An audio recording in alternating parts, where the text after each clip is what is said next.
அமெரிக்கால தேர் maintaining the mountain அப்படின்னு யார் சொல்லுவான்னு பார்த்தா நம்ம ஊர்ல படிச்சுட்டு வெளிநாட்டுக்கு போவாங்கல்ல அவங்க, அதுவும் அமெரிக்காவுக்கு போறவங்க சொல்லுவாங்க. அங்க என்ன சொல்லுவாங்க, we are going for a long drive, ரெண்டு பக்கம் மலைகளால் சூழ்ந்த இடம், எவ்வளவு ரம்யமான சூழல் அப்படின்லாம் சொல்லுவாங்க. ஆனா நம்ம கண்ணு முன்னாடியே நம்மளுடைய மலையை அறுத்தெடுக்கிறத பத்தி யாரும் கேட்க மாட்டாங்க. ஏன் ஒரு பதிவு கூட போட மாட்டாங்க. அவ்வளவு பக்தி, ஊர் பக்தி. ஆரல்வாய் மொழி தொடங்கின உடனே நமக்குள்ள ஒரு உணர்வு வரும். ஐயோ, குமரி மாவட்டத்தின் எல்லை தொடங்கி விட்டதே, நம்ம ஊர் வரப்போகுதே. ரெண்டு பக்கம் மலைகளையும் ரசித்து, ரெண்டு பக்கம் ஆறும் குளங்களையும் தாமரை பூக்களையும் ரசித்தவர்கள் எத்தனை பேர் இருக்கிறோம். அதுல ஒருத்தராது இந்த போஸ்ட் போடணும், இந்த பதிவு போடணும் அப்படின்னு நினைக்கிறீங்களா?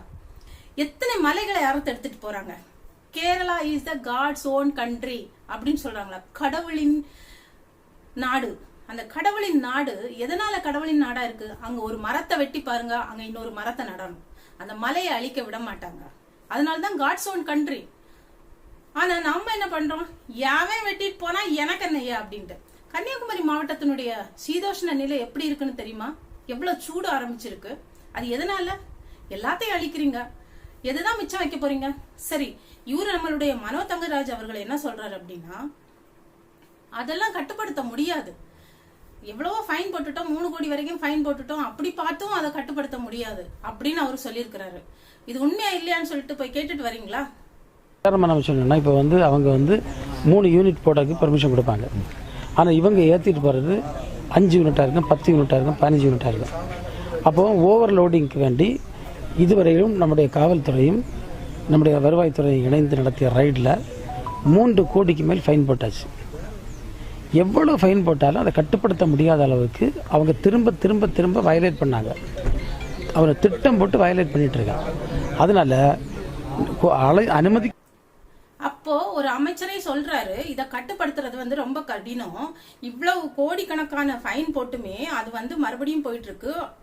எந்த அளவு அங்கீகரிக்கப்பட்டதோ அதை விட அதிகமான அளவுகள் டாரஸ் லாரிகள்ல ஏத்திட்டு போறாங்க அப்படின்னு. அப்ப அரசாங்கம் எதற்கு? அரசுக்கு ஒரு பவருமே இல்ல அப்படின்னா அந்த அரசு எதற்கு? இப்போ அடுத்த தேர்தல் வருது, மறுபடியும் நீங்க இவங்களுக்கே ஓட்டு போடுங்க. ஒரு 5 வருஷம் யாராவது ஒரு மாத்து கட்சி கொடுத்தா ஐயோ எல்லாத்தையும் எடுத்துட்டு போயிருவான் அப்படின்னு பேசுவான். ஆனா 60 ஆண்டு காலம் நம்ம மறுபடியும் அவங்களுக்கே கொடுத்துருக்கிறோம். சரி, அவன் எப்படி வேணா ஆட்சி பண்ணட்டும். நம்மளுடைய குமரி மாவட்டம், அதை பத்தி அக்கறை யாருக்கெல்லாம் இருக்கு?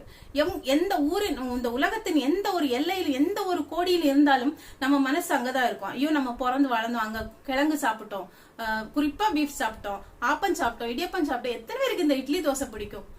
இது எல்லாத்தையுமே இன்னைக்கு மறந்துட வேண்டிய சூழல் இருக்கு. வெளியில போனா எத்தனை மழை வரும், எத்தனை மழைக்காலங்கள் எத்தனை இருந்து, இன்னைக்கு எத்தனை மழைக்காலங்கள் அதனுடைய காலநிலையில மழை பொழியுது. வெயில், சூடு, எதனால? எல்லாத்தையும் அறுத்தெடுத்துட்டு போறோம்.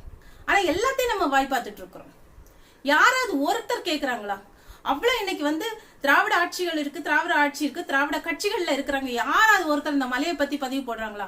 பெருசா பெண்களும் சரி, அதுலயும் சிலர் ஆசிரியர்களா இருக்கிறாங்க, வாத்தியாரா இருக்கிறாங்க, வாத்திச்சியா இருக்கிறவங்க கூட அவங்களுக்கு அக்கறை கிடையாது. அவங்களுடைய தலைமுறைக்கு, அடுத்த தலைமுறைக்கு இந்த மலை இருக்குமா, இந்த ஆறு இருக்குமா, இந்த குளம் இருக்குமா அப்படின்னு சொல்லிட்டு யாரும் கேட்கல.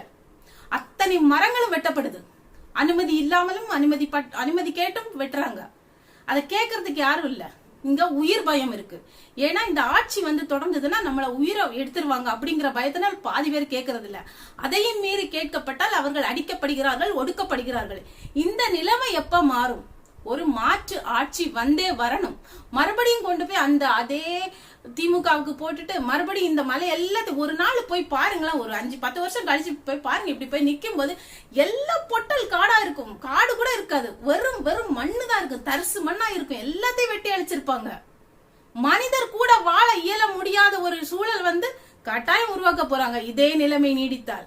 சிந்திப்போம் மக்களே, அனைவரும் சேர்ந்து ஒன்றாக குரல் கொடுப்போம்.